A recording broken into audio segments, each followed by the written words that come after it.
To kick off this first module, the most important concept is that temperature underlies physiological systems. So you see in the bottom quote there's that performance capacity is limited by thermal boundary conditions.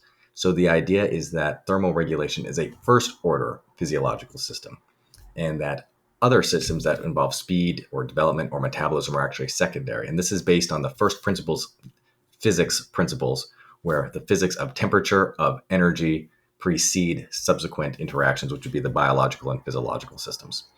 So what we're going to find as we go through this course is that core temperature is a significant limiting constraint on strength, endurance, cognition, resilience, and really all aspects of human performance.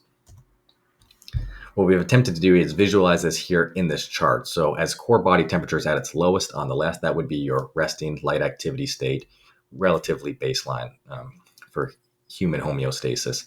As you start warming up, now you do want to have some warm up, especially in muscle temperature, to really get into the peak performance zone. That's why you see core body starts to activate, goes up a little bit higher, you get into that activity zone. That's normal when you start exercising. There really is a step function in body heat that's generated.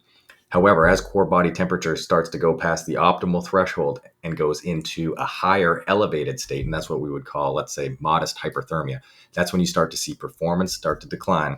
And then you get to the point where very high core body temperatures and states of hyperthermia are dangerous. Not only are they extreme decrements in performance, but they are dangerous for health and safety. And so this chart's really just kind of showing that as you go up the trend, you start to go from baseline to performance, but then very quickly as temperature rises, performance declines and it becomes a threat to health.